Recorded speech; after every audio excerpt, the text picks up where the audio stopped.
ఈ వీడియోలో మనం పైథాన్ ప్రోగ్రామ్ తోటి ఒరాకిల్ డేటాబేస్ తో ఎలా కనెక్ట్ అవ్వాలో చూద్దాం. సో మనం అయితే మన సిస్టమ్ లో ఒరాకిల్ అనే సాఫ్ట్వేర్ ని ఆల్రెడీ డౌన్లోడ్ చేసుకున్నాం. ఒరాకిల్ అనే డేటాబేస్ ని సిస్టమ్ అనేది యూజర్ నేమ్ అండ్ ఈ // పెట్టాక రాకేష్ 0207 అనేదేమో పాస్వర్డ్ అన్నమాట.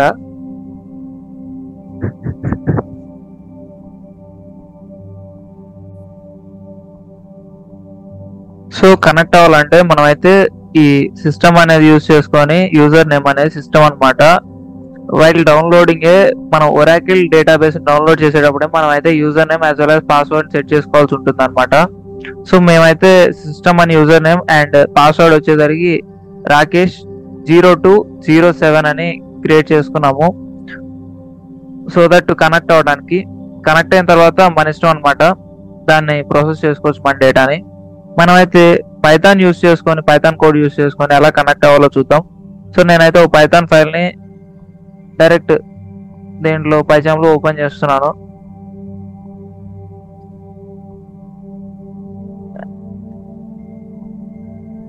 సార్ ఇలా కనెక్ట్ అవ్వడానికి మనకి ఏమైనా ప్యాకేజెస్ అలాంటివి ఏమైనా ఇన్స్టాల్ చేయాలా ఆర్ఎల్స్ డైరెక్ట్ గానే కనెక్ట్ అయిపోవచ్చా అంటే మనమైతే ఖచ్చితంగా ప్యాకేజ్ అయితే మాడ్యూల్ అయితే ఇన్స్టాల్ చేసుకోవాల్సి ఉంటుంది. కనెక్టివిటీ చేసుకోవడానికి మనం యూజ్ చేసే మాడ్యూల్ అయితే మనం అయితే ఇన్స్టాల్ చేయాల్సి ఉంటుంది. 2 ways లో ఇన్స్టాల్ చేసుకోవచ్చు. సో మాడ్యూల్ పేరు ఏంటంటే CX Oracle. ఈ CX Oracle అనే మాడ్యూల్ అయితే మనం అయితే ఇన్స్టాల్ చేసుకోవాల్సి ఉంటుంది. సో ఒకవేళ ఇన్స్టాల్ చేసుకోకపోతే మనకైతే ఎర్రర్ వస్తుంది అనమాట. ఈ ఫైల్స్ అన్ని లోడ్ అయ్యాక కావాలంటే మనం ఒకసారి రన్ చేస్తే మన దగ్గర అలాంటి మాడ్యూల్ లేదండి అని చెప్పి వస్తుంది అనమాట.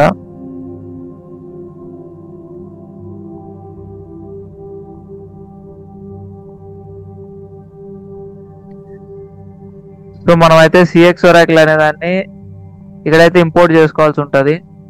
So after importing CX Oracle మనం అయితే ఒకసారి రన్ చేస్తే మనకేమొస్తుందండి, no module named CX Oracle అనే మాడ్యూల్ అనేది అయితే మనకి లేదని వస్తుంది అనమాట.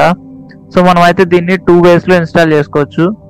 ఏదర్ ఈ సెట్టింగ్స్ ఓపెన్ చేసి అక్కడ నుంచి డైరెక్ట్ గా ఈ సెట్టింగ్స్ లోకి వెళ్ళిపోయి మనం అయితే కొంచెం పైకి స్క్రోల్ చేస్తే ఇక్కడ ప్రాజెక్ట్ పేరు ఉంటుంది కదా, ఆ ప్రాజెక్ట్ మీద క్లిక్ చేస్తే ఇక్కడ మన పైథాన్ ఇంటర్ప్రిటర్ అని ఉంటుంది. అక్కడ నుంచి ఇక్కడ మనకు ఉన్న ప్యాకేజెస్ చూసుకొని మనకైతే కరెంట్లీ CX Oracle అనే మాడ్యూల్ లేదు కాబట్టి ప్లస్ అని క్లిక్ చేసి ఇక్కడ నుంచి డైరెక్ట్ CX_ORACLE అని రాసుకోవచ్చు. CX-ORACLE అని క్లిక్ చేసుకొని మనమైతే మనకు కావాల్సిన ప్యాకేజీని డైరెక్ట్ ఇక్కడ ఇన్స్టాల్ నొక్కితే ఇన్స్టాల్ అయిపోతుంది అనమాట. సో ఇన్స్టాలింగ్ అని పడ్డది, ఇన్స్టాల్ అయిపోతుంది. ఆర్ఎల్స్ అనదర్ వే ఏంటి సార్ అంటే మనమైతే CMD అనే కమాండ్ ప్రాంప్ట్ యూజ్ చేసుకొని కమాండ్ ప్రాంప్ట్ ఓపెన్ చేసుకొని అక్కడి నుంచి డైరెక్ట్ మనం ఇన్స్టాల్ చేసుకోవచ్చు. pip install CX_ORACLE O is capital అండి. సో మనం అట్లా టైప్ చేస్తే ఇక్కడ నుంచి అయినా ఇన్స్టాల్ అయిపోతుంది. మనకైతే ఇక్కడ ఏం చూస్తుంది, ఆల్రెడీ రిక్వైర్మెంట్స్ ఆల్రెడీ సాటిస్ఫైడ్. ఎందుకనంటే సో ఇక్కడ నుంచి అయితే మనం ఇన్స్టాల్ చేసాం కాబట్టి ప్యాకేజ్ CX Oracle ఈ సక్సెస్ఫుల్లీ ఇన్స్టాల్డ్. సో ఇక్కడ నుంచి అయినా ఇన్స్టాల్ చేసుకోవచ్చు. కమాండ్ ప్రాంప్ట్ నుంచి ఇప్పుడు మనం ఓపెన్ చేసాం చూసారా. సో ఈ విధంగా అయినా pip install CX Oracle అని టైప్ చేస్తే చాలు మనకు కావాల్సిన మాడ్యూల్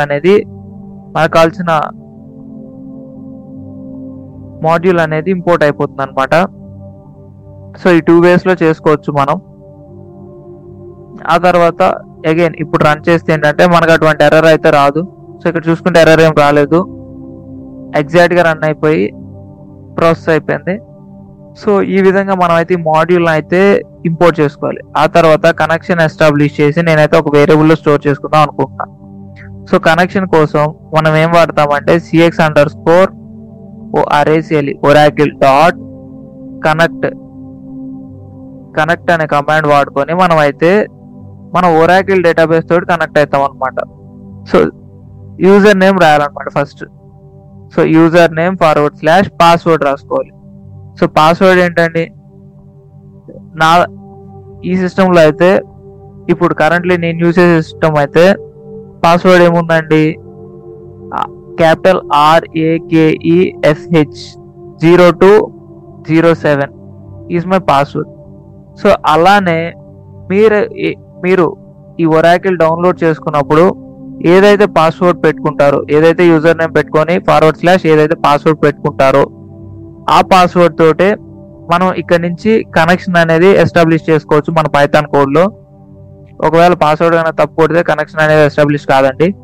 @ పెట్టేసి ఆ డేటాబేస్ అనేది ఎక్కడ రన్ అవుతుందంటే మన లోకల్ హోస్ట్లో రన్ అవుతుంది కాబట్టి, లోకల్ హోస్ట్ అంటే మీ ల్యాప్టాప్ అని అర్థం. సో లోకల్ హోస్ట్ అని పెడితే చాలు, డైరెక్ట్ దాంతో కనెక్ట్ అయిపోతుంది అనమాట. సో కనెక్ట్ అయిందా లేదా అనేది మనం అయితే ఒకసారి కనెక్షన్ ని ప్రింట్ చేసి చెక్ చేద్దాము. సో ఇప్పుడైతే నేను రన్ చేస్తున్నాను. సో రన్ అవుతుంది. మనకైతే ఎర్రర్ వచ్చింది. ఏమైనా ఎర్రర్ వచ్చింది, TNS listener was not given the server name in connection data. So TNS listener was not given in the server name అనేది మనం ప్రొవైడ్ చేయలేదని ఎర్రర్ వచ్చింది. మనం అయితే సర్వీస్ నేమ్ అనేది ప్రొవైడ్ చేయాల్సి ఉంటుంది, లిజనర్ యొక్క సర్వీస్ నేమ్. సో మనం అయితే మన SQL ఓపెన్ చేసి అక్కడ సెలెక్ట్, మనకు ఆ నేమ్ ఎట్లా వస్తుందంటే ఫస్ట్ కనెక్ట్ అయిపోవాలన్నమాట. మన SQL ప్లస్ కి కనెక్ట్ అయిపోవాలా. ఫర్ ఎగ్జాంపుల్ ఇంకో కొత్త SQL ఓపెన్ చేస్తున్నా చూడండి, SQL plus. So SQL plus open చేసి సిస్టమ్, నా యూజర్ నేమ్ టైప్ చేస్తున్నా సిస్టమ్ / అండ్ నా పాస్వర్డ్ కూడా టైప్ చేసాను. సో కనెక్ట్ అయిపోయాను. సో ఆ కనెక్ట్ అయిపోయాక మనం అయితే select star from global _name అని టైప్ చేస్తే చాలు, మనకైతే మన గ్లోబల్ నేమ్ వస్తుంది అనమాట. సో నేనైతే స్పెల్లింగ్ తప్పు కొట్టినాను. సో GLOBAL గ్లోబల్ _నేమ్ అని టైప్ చేసి పక్కన సెమీకోలన్ పెడితే చాలు. సో మనకైతే మన గ్లోబల్ నేమ్ వచ్చేస్తుంది. సో ఈ కరెంట్ నేను యూజ్ చేసే ఒరాకిల్కి అయితే గ్లోబల్ నేమ్ ఏంటంటే ORCL. సో మెయిన్లీ ఇందులో 2 types ఆఫ్ ఎడిషన్స్ ఉంటాయి అనమాట, ఎక్స్ప్రెస్ ఎడిషన్, XC అని, లేకపోతే ORCL ఎడిషన్ ఉంటాయి. సో నేను వాడేది ఏంటంటే ORCL ఎడిషన్ కాబట్టి, సో ORCL అనేది నాకు గ్లోబల్ నేమ్ అనమాట. సో ఇలా first user name followed by / పెట్టేసి, అండ్ దెన్ మన పాస్వర్డ్ టైప్ చేసి @ పెట్టేసి, లోకల్ హోస్ట్ టైప్ చేసి / ORCL మన గ్లోబల్ నేమ్ ఏదైతే ఉందో మన డేటాబేస్ కి అది రాసేస్తే చాలు. అండ్ దెన్ రన్ చేస్తే మనకైతే కనెక్షన్ ఎస్టాబ్లిష్ అయిపోయింది. ఆ కనెక్షన్ నేను ప్రింట్ చేశాను. So cx_oracle.connect of system @localhost_orcl. So connection అనేది ఎస్టాబ్లిష్ అయిపోయింది. సో దీన్నే ఈ లోకల్ హోస్ట్ ప్లేస్ లో మనకైతే IP అడ్రస్ ఇస్తారు కొంతమంది, 127.0.0.1 అని. సో IP అడ్రస్ రాసిన that's okay, or else local host IP address అయితే సో లోకల్ హోస్ట్ అని రాసిన దట్స్ ఓకే. ఈ విధంగా మనం అయితే కనెక్షన్ అనే దాన్ని ఎస్టాబ్లిష్ చేసుకోవచ్చు. ఫస్ట్ ఏం చేసినామండి, CX Oracle అనే మాడ్యూల్ ఇంపోర్ట్ చేసుకున్నాం. అది ఇంపోర్ట్ చేసుకోవడానికి మనం అయితే ఫస్ట్ CX_Oracle అనే మాడ్యూల్ ని ఇన్స్టాల్ చేసి తర్వాత ఇంపోర్ట్ చేసుకున్నాం. ఆ తర్వాత కనెక్షన్ ఎస్టాబ్లిష్ చేసాం. ఎట్లా, cx_oracle.connect of my username continued by / and then password ఏదైతే ఉందో టైప్ చేసామో @ పెట్టేసి లోకల్ హోస్ట్ రాసాం, లేదంటే 127.0.0.1 అని రాసాం / నా గ్లోబల్ నేమ్ ఏదైతే ఉందో అది రాసాం. ఈ గ్లోబల్ నేమ్ రాసుకోవడానికి అయితే ఫైండ్ అవుట్ చేయడానికి అయితే కమాండ్ ఇదండి, గుర్తుపెట్టుకోండి. ఫస్ట్ కనెక్ట్ అయిపోయి select star from global name అని టైప్ చేస్తే మనకైతే మన గ్లోబల్ నేమ్ వస్తుంది. సో ఆ గ్లోబల్ నేమ్ పెడితే మనకైతే కనెక్షన్ అనేది కరెక్ట్గా ఎస్టాబ్లిష్ అయిపోతుంది. సో వన్స్ కనెక్టివిటీ అనేది ఎస్టాబ్లిష్ అయిపోయిన తర్వాత మనం అయితే ఒక కర్సర్ని క్రియేట్ చేసుకోవాలి. సార్ ఈ కర్సర్ దేనికి సార్? కర్సర్ దేనికంటే మన డేటాబేస్ లో ఏదైనా క్వెరీ ఎగ్జిక్యూట్ చేయాలంటే ఈ కర్సర్ తోటే ఎగ్జిక్యూట్ చేస్తాం అనమాట.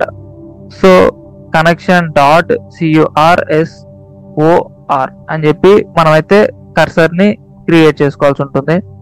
సో ఇప్పుడు రన్ చేస్తే నాకైతే కర్సర్ కూడా క్రియేట్ అవుతుంది. సో ఇప్పుడు నేను నా కర్సర్ని ప్రింట్ చేస్తే నాకైతే కర్సర్ క్రియేట్ అయిందో లేదో తెలుస్తుంది. సో మన కర్సర్ అనేది క్రియేట్ అయిపోయింది. సిఎక్స్ ఒరాకిల్ కర్సర్ అయితే క్రియేట్ అయిపోయింది. దేని మీద? మన కనెక్షన్ మీద నాకైతే నా కర్సర్ అనేది క్రియేట్ అయిపోయింది. So by using this cursor, ఈ కర్సర్ని యూజ్ చేసుకొని మనమైతే మనకు కావాల్సిన కమాండ్స్ని మన డేటాబేస్లో ఎగ్జిక్యూట్ చేసుకోవచ్చు. ఫర్ ఎగ్జాంపుల్ మన డేటాబేస్ ఏంటి? Oracle database. అందులో ఈ విధంగా డైరెక్ట్ కనెక్టివిటీ చూసాము, అండ్ దెన్ దాంట్లోనే కనెక్షన్ చూసాము. సో ఈ విధంగా మనం అయితే డైరెక్ట్ కనెక్ట్ అవ్వచ్చు, యాజ్ వెల్ యాజ్ ఒక కర్సర్ని క్రియేట్ చేసుకోవచ్చు. అండ్ దెన్ అందులో మనకు కావాల్సిన స్టేట్మెంట్స్ అనేవన్నిటిని మనం అయితే ఈ కర్సర్ యూజ్ చేసుకొని ఎగ్జిక్యూట్ చేసుకోవచ్చు అనమాట. కర్సర్ డాట్ ఎగ్జిక్యూట్ ఆఫ్ ఏదైతే క్వేరీ ఉంటుందో ఆ క్వేరీ అనేది ఈ లోపల రాసేస్తే మనకైతే ఎగ్జిక్యూట్ అవుతుంది అనమాట. లైక్ ఒక టేబుల్ క్రియేట్ చేయాలంటే మనం ఏం రాస్తాము? క్రియేట్ టేబుల్ నేమ్ అని చెప్పి ఆ క్వేరీ రాస్తాము. సో ఆ విధంగా మనం అయితే ఈ లోపల ఏ క్వేరీ ఉంటే ఆ క్వేరీ రాసేస్తే ఈ query QUERY or else name, okay, name ఏదైనా పెట్టుకోవచ్చు. అండ్ దెన్ మీ క్వేరీ అనేది రాసేసుకుంటే విత్ ఇన్ డబుల్ కోట్స్ లో మీకైతే ఆ క్వేరీ ఎగ్జిక్యూట్ అయిపోతుంది. For example create table T1 అనే టేబుల్ క్రియేట్ చేద్దాం అనుకుంటున్నా. దాంట్లో ఏంటంటే ఐడి అనేది పెడదాం అనుకుంటున్నా. టైప్ ఏంటంటే ఇంటీజర్ టైప్ ఐడి క్రియేట్ చేద్దాము అనుకుంటున్నా నేను. సో మనమైతే ఏంటంటే నెంబర్ అనే టైప్ ఐడి అనేది క్రియేట్ చేద్దాము అనుకుంటున్నా జస్ట్. సో మనమైతే జస్ట్ సింపుల్ గా రన్ చేస్తే మనకైతే మన SQL లో మన టేబుల్ అనేది క్రియేట్ అయిపోతుంది. ఫర్ ఎగ్జాంపుల్ ఇప్పుడు నేనేంటంటే నా దాంట్లో అసలు అలాంటి టేబుల్ ఉందో లేదో డిస్క్రైబ్ చేసి చూద్దాము అనుకుంటున్నా. డిస్క్రైబ్ టేబుల్ స్పేస్ T1 అనే టేబుల్ ఉందా లేదా అని డిస్క్రైబ్ చేస్తే అదేం చూపించట్లేదు. So select star from table అని T1 అని కొట్టినా సో మనకైతే ఏం రావట్లేదు. అలాంటి table or view does not exist అనేది వస్తుంది. అంటే అలాంటి టేబుల్ అయితే లేదు అని చెప్పి వచ్చేస్తుంది. సో వన్స్ మనం క్రియేట్ చేసినాకైతే టేబుల్ అనేది క్రియేట్ అవుతుంది కదా. సో మనం ఈ క్వేరీ రన్ చేయగల మనకేంటి సక్సెస్ఫుల్లీ ఈ కనెక్షన్ అయితే ప్రింట్ అయింది. అంటే ఈ పై స్టేట్మెంట్స్ అన్ని రన్ అయిపోయినాయి. లాస్ట్ లో ఈ కర్సర్ కూడా ప్రింట్ అయిపోయింది. సో మనమైతే create table name and ID number type అని చెప్పి ఇచ్చేసాము. ఆ క్వేరీ ఎగ్జిక్యూట్ చేసాము. సో మనకైతే మన టేబుల్ క్రియేట్ అయిపోయింది. మనం అయితే కావాలంటే ఇక్కడికి వచ్చి మన SQL ఓపెన్ చేసి చెక్ చేసుకోవచ్చు. సో ఇప్పుడు కూడా సేమ్ ప్రీవియస్ గా ఏదైతే కమాండ్ ఇచ్చాను సెలెక్ట్ స్టార్ ఫ్రమ్ T1 అని అదే ఇస్తున్నా. సో ఇప్పుడు చూసుకుంటే నో రో సెలెక్టెడ్. ప్రీవియస్ గా వచ్చిన ఎర్రర్ రాలేదు. ప్రీవియస్ గా వచ్చింది ఏంటి? టేబుల్ డస్ నాట్ ఎగ్జిస్ట్ అని వచ్చింది. కరెంట్లీ టేబుల్ అనేది ఉంది. సో మనమైతే ఆ టేబుల్ డిస్క్రైబ్ చేసుకోవచ్చు. డిస్క్రైబ్ T1 అని కొడితే చాలు. TESC డిస్క్రైబ్ T1 అని కొడితే so ID A type number type అనేది క్రియేట్ అయిపోయింది. మనం అయితే ఇక్కడ నుంచి డ్రాప్ చేసుకోవచ్చు, లేదంటే ఇక్కడనే ఇంకొక క్వేరీ ఎగ్జిక్యూట్ చేసి దాన్ని అయితే డ్రాప్ చేసేయచ్చు. మనం drop table space table name ఏంటంటే T1 కదా. సో T1 అని రాస్తే మన టేబుల్ అనేది డ్రాప్ అయిపోతుంది. సో మళ్ళీ ఎగ్జిక్యూట్ చేస్తున్నాం, మళ్ళీ ఎగ్జిక్యూట్ అయిపోయింది. సో ఈ విధంగా మనం అయితే మన టేబుల్ కూడా డ్రాప్ చేసుకోవచ్చు. ఇప్పుడు మనం డ్రాప్ చేసిన T1 అనే టేబుల్ చెక్ చేస్తే అలాంటి టేబుల్ లేదు అని వస్తుంది. సో అందులో డేటా చెక్ చేసుకుందామంటే అలాంటి టేబుల్ లేదని వస్తుంది. సో ఈ విధంగా మనం అయితే ఒక టేబుల్ క్రియేట్ చేసుకోవచ్చు అండ్ ఆ టేబుల్ ని డ్రాప్ అవుట్ చేసుకోవచ్చు సింపుల్ గా క్వేరీ రాసేసుకొని. సో ఈ విధంగా సింపుల్ గా మనం ఒరాకిల్ డేటాబేస్ తోటి పైథాన్ కోడ్ తోటి కనెక్ట్ అయ్యి మన queries A type of query ఉన్నా ఆ జనరల్ గా క్వేరీలో రాసేసుకొని రన్ చేసుకుంటే ఎగ్జిక్యూట్ అయిపోతుంది అనమాట. సో ఈ విధంగా మనం అయితే పైథాన్ తోటి డేటాబేస్ తో కనెక్ట్ అవ్వచ్చు. పైథాన్ యూజ్ చేసుకొని కనెక్షన్ ఎస్టాబ్లిష్ చేసుకోవచ్చు అండ్ కర్సర్ క్రియేట్ చేసుకోవచ్చు. అండ్ కర్సర్ తోటి ఎగ్జిక్యూట్ అనే ఒక ఫంక్షన్ యూజ్ చేసుకొని మనం అయితే ఎన్ని క్వేరీస్ కావాలంటే అన్ని క్వేరీస్ ని ఎగ్జిక్యూట్ చేసుకోవచ్చు. సో ఈ వీడియో అయితే మీకు అర్థమైంది అనుకుంటున్నాను. పైథాన్ తోటి ఒరాకిల్ డేటాబేస్ తోటి ఎలా కనెక్ట్ అవ్వాలనేది మీకు తెలిసింది అనుకుంటున్నాను. మీరైతే ఒకసారి ప్రాక్టీస్ చేయండి. ఒక న్యూ టేబుల్ క్రియేట్ చేయడానికి ట్రై చేయండి. ఆ టేబుల్ని బై యూజింగ్ కోడ్ తోటి డ్రాప్ చేయడం ఎలా అనేది ఒకసారి ట్రై చేయండి. So thanks for watching. మీకైతే అర్థమైంది అనుకుంటున్నాను. నెక్స్ట్ వీడియోలో మరికొన్ని టాపిక్స్ తోటి మళ్ళీ మీ ముందుకు వస్తాను. So thanks for watching. Please like, share and subscribe and hit the bell icon to get the latest updates.